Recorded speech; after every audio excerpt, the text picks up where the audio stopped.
train station. I'm always at the train station. But this time it's a short-term train. It's the metro yet again. And I'm headed to actually go meet up with my girl, Cecile. I'm just gonna get this day pass. I'm gonna try to interview my girl Cecile today. So here we go. We're meeting up at Port Station. I'm excited. Guys, I just did something interesting with my stuff. I put it in the lockers at the hostel I already checked out of. So, I mean, I've done that before, but this is interesting because I have a day where I'm gonna go back to the lockers after I interview her. I'm gonna get my stuff to be able to go to the gym. I'm gonna go to the gym. I'm gonna work out. At the gym, they have showers, so I'm gonna also be bringing my shower stuff and my change of clothes for the airport. And then after I come back from the gym, showered, changed, I'm going to end up going back to get my stuff and head straight to the airport. This is logistics.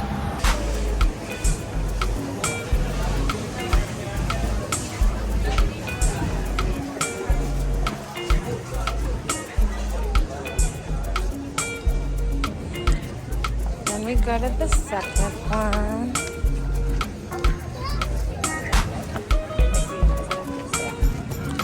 They seem popular.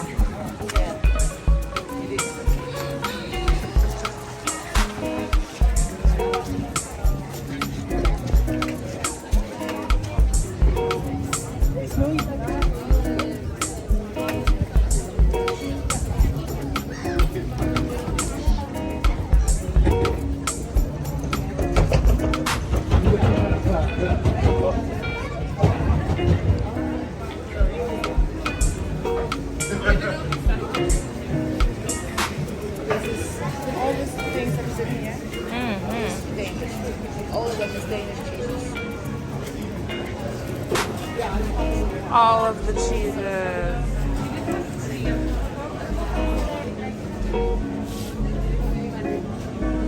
Wow.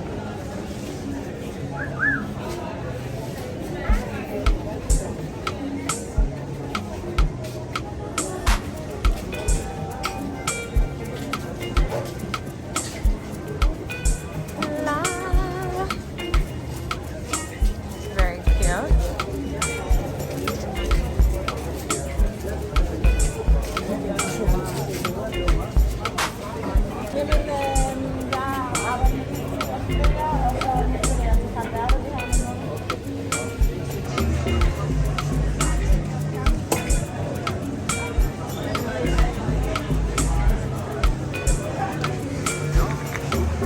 Beautiful.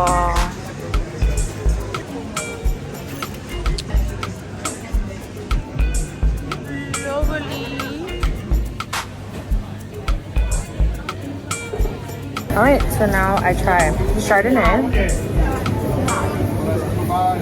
from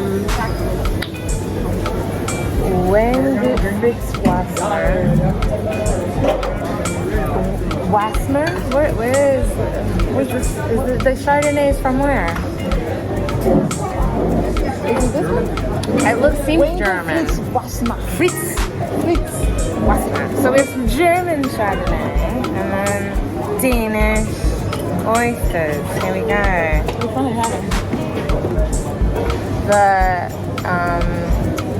The dance. Oh yeah, the Bommerbigas. What's the similarities between like Danish and Swedish?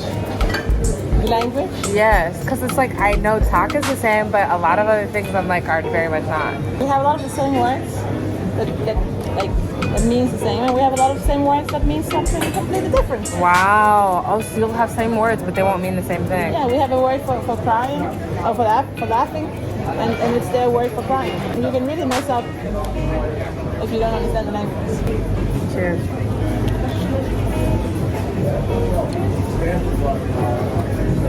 Chew on it 2 times and then swallow.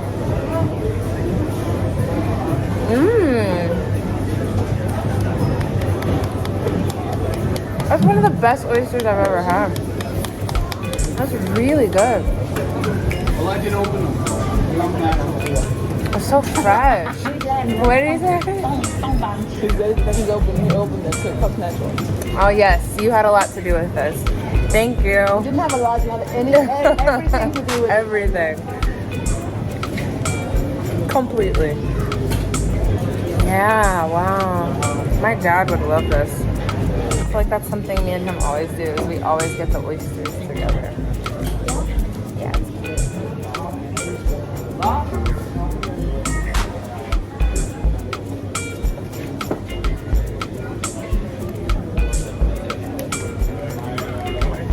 Ja, bare spis den først, så kan vi tage den derfra. So delicious. What next? I think those oysters were like the best oysters I've ever had. Big, fresh, not even too expensive, and just tasty. The only question I have is, what's next? We have brown, and then we have these. Cornflour salad. This is calamari, octopus, squid, shrimp.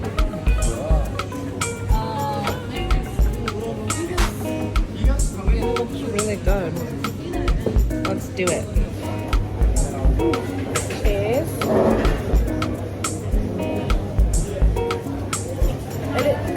Er det jeres frokost?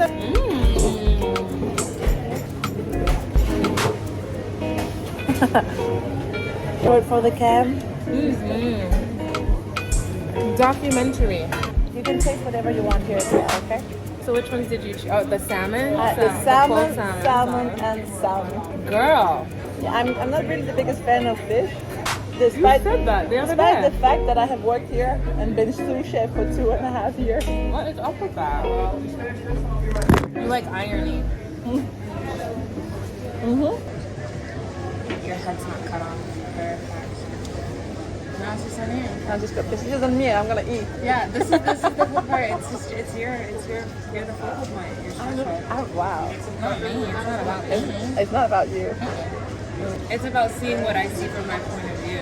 Yeah? Yeah. Beautiful people, beautiful stories, like just life. It's so cool. And that's why I think it's so cool I'm meeting you now before you go. Like how I could have met you, maybe not at all. That's one thing. But the fact that I met you before you're about to go do this cool thing. And when did you decide you're gonna go move? So I was a travel guide for a company called TUI. Okay. It's quite big in Europe. And I moved out when I was 19. So just before my 20th birthday, I moved out. They sent me abroad. So first I was sent to a Spanish island called Lanzarote. Then I was there for 5 months. And then I was sent to Turkey in a city called Alanya. I was there for 7 months. Sure. After Turkey, I was sent to Cape Verde. And when they said to me that my destination was Cape Verde, I was like, where is that? Oh, So no, I had no idea. So I had to go and Google it, find out where Boa Vista was. And I was there for 7 months. I fell in love. And then I was sent to Mallorca when my season finished. And I resigned. And then I moved back to Cape Verde on my own. What made you resign? I found the place where my heart belonged. Yeah. And I was in love at that point. I found a local guy there as well. So I also moved there to see what it would be with him. So I went there, and I ended up being there 4 months, I think, by myself. Of course, living with him. And then he got Portuguese passport, so he was suddenly a European citizen, and we moved to Denmark. So he came with me to Denmark, and we were together for 3.5 years, and we broke up 2 years ago.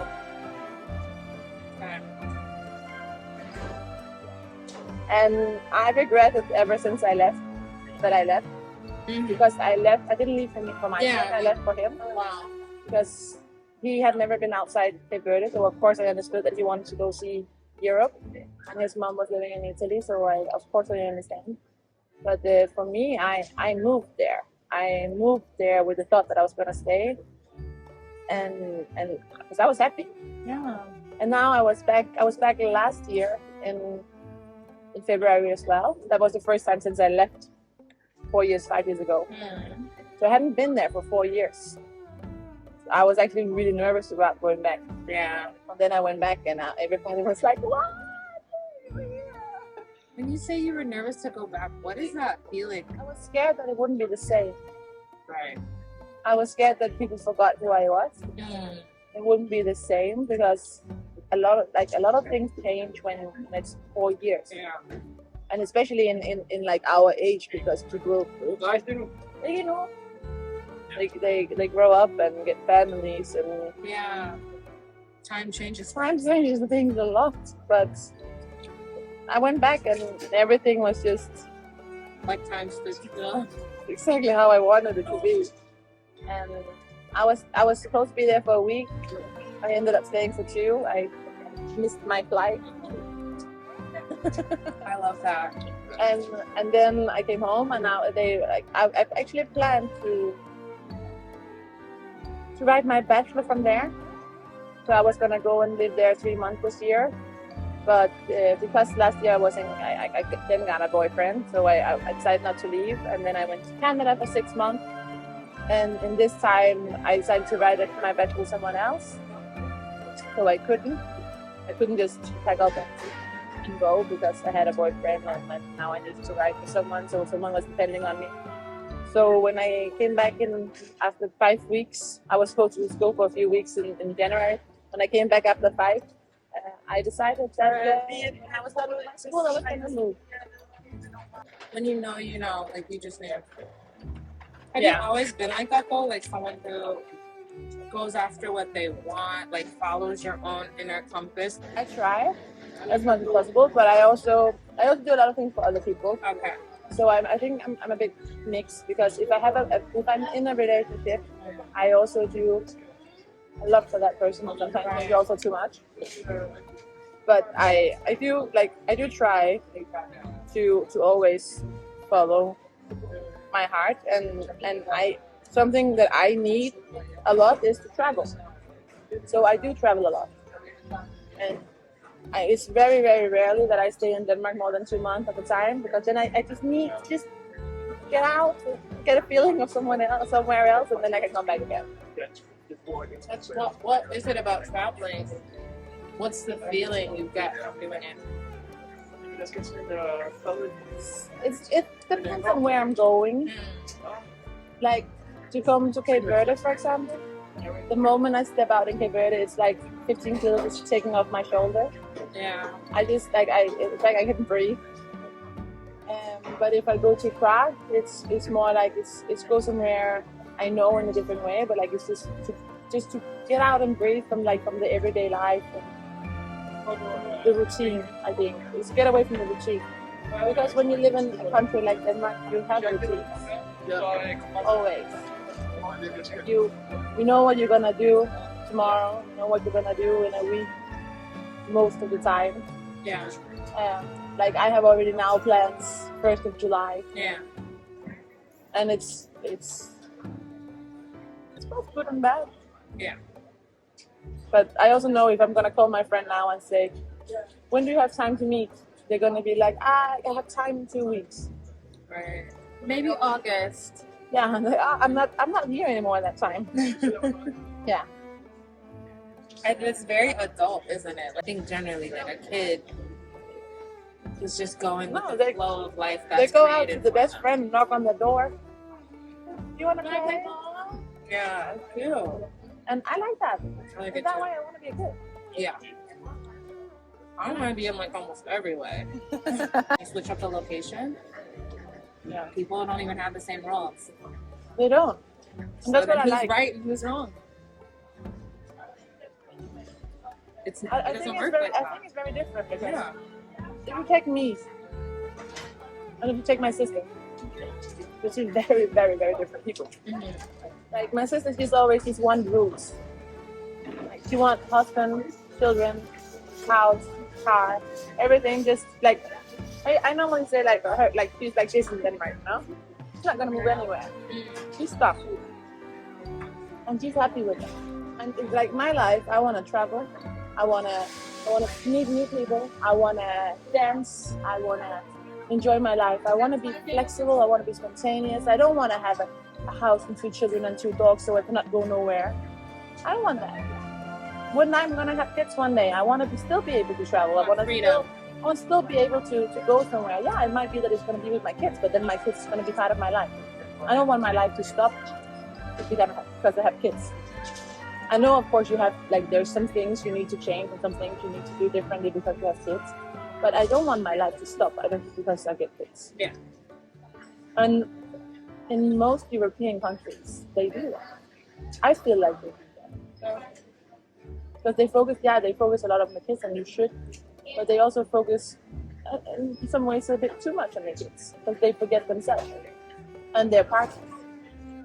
You can't forget the partner. You can't forget the partner.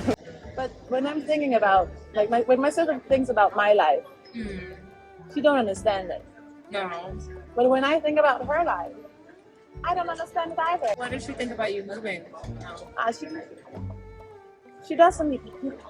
Nobody from my family likes that I move. They like my sister and my mom. They do support it and they do understand that it's now I need to do it because I don't have family. I don't have kids. But like deep inside, everybody hope that I'm gonna miss my flight. For sure. Everybody, all of them. Woo! Yeah. Some say it and some don't say it. Right. But yeah. My entire family they kind of hope that I miss my flight, and it's okay, you know, it's okay. But because they still do understand that I need to do this. And my mom, she has been like me in many ways. Like when she was young, she also moved to Spain for a while.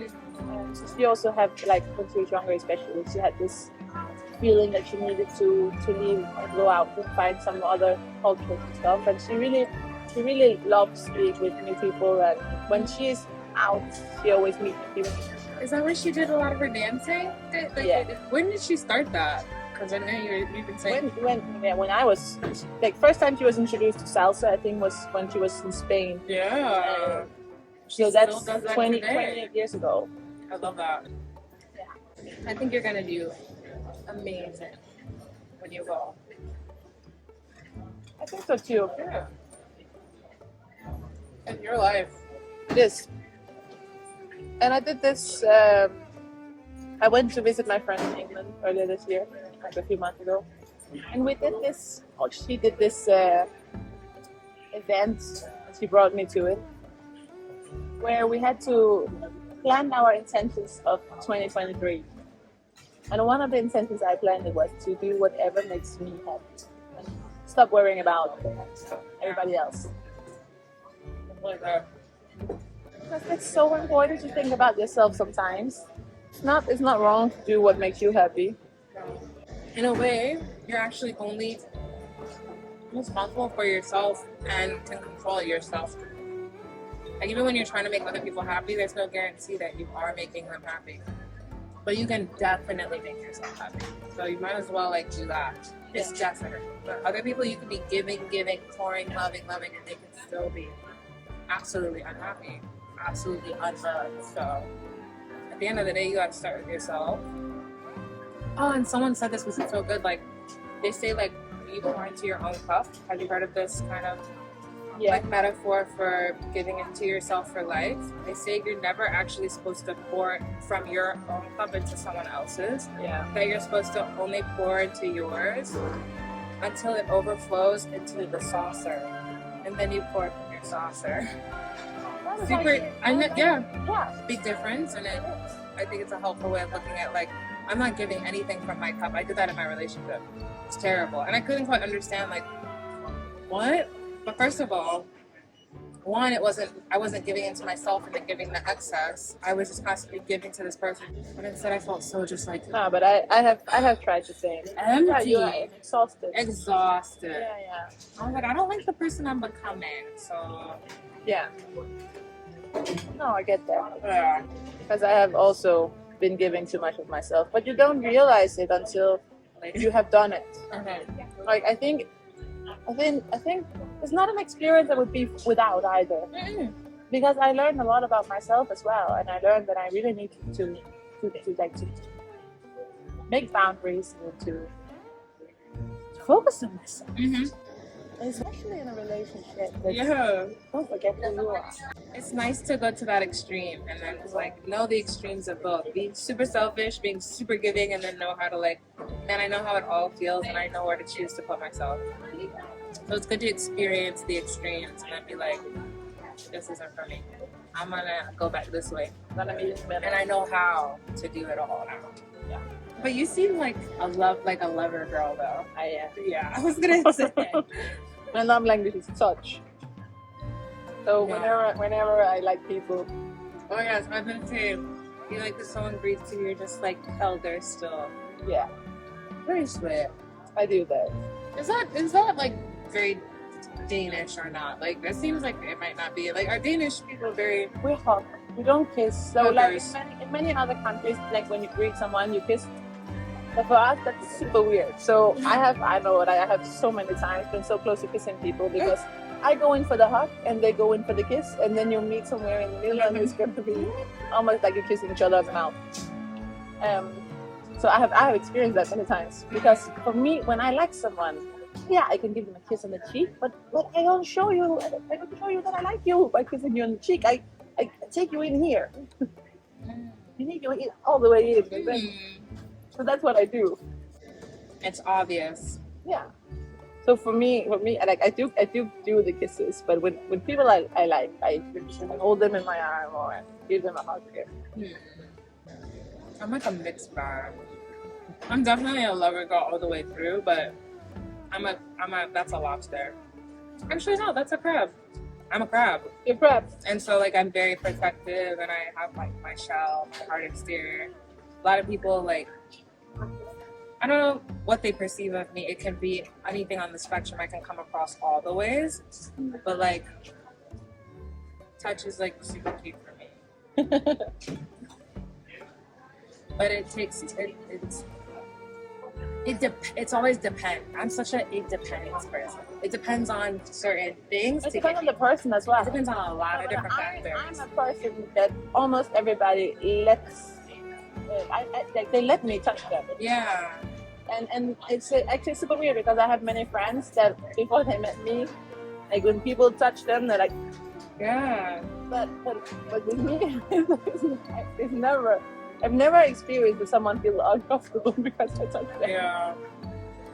I like it. So someone could be that has touched me before even, and I felt good for them to touch me even in a different moment. I'm like, so it's about me. It's less about them actually. It's about depending inside how I'm feeling in the moment where I'm like, I don't feel like being touched. I'm a lot like a cat.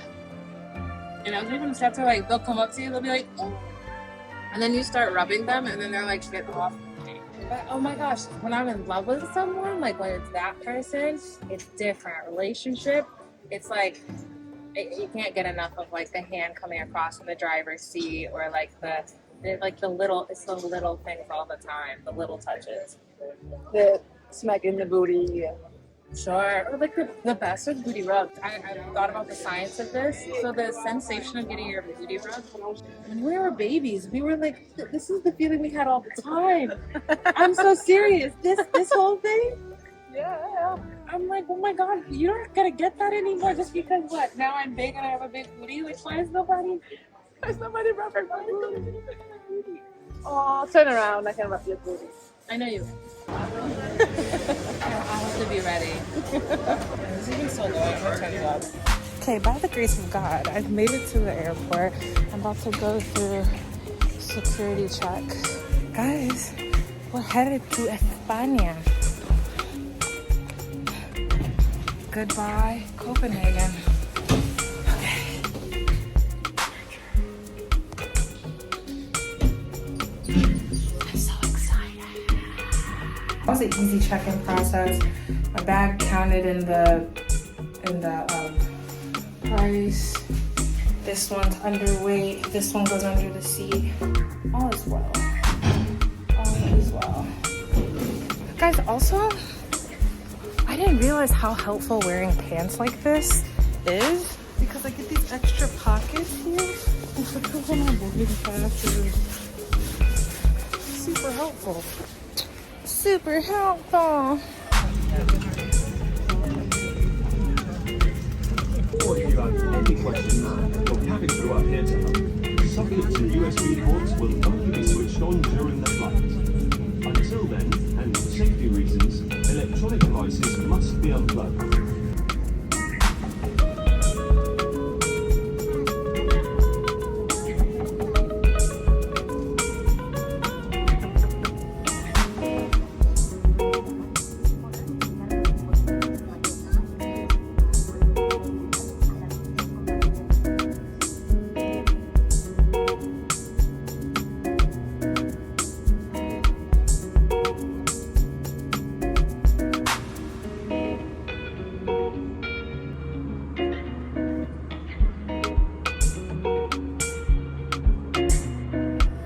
Welcome to Barcelona, where the local time is 11:15. Bienvenidos a Barcelona, son las 11:15 de la noche, hora local.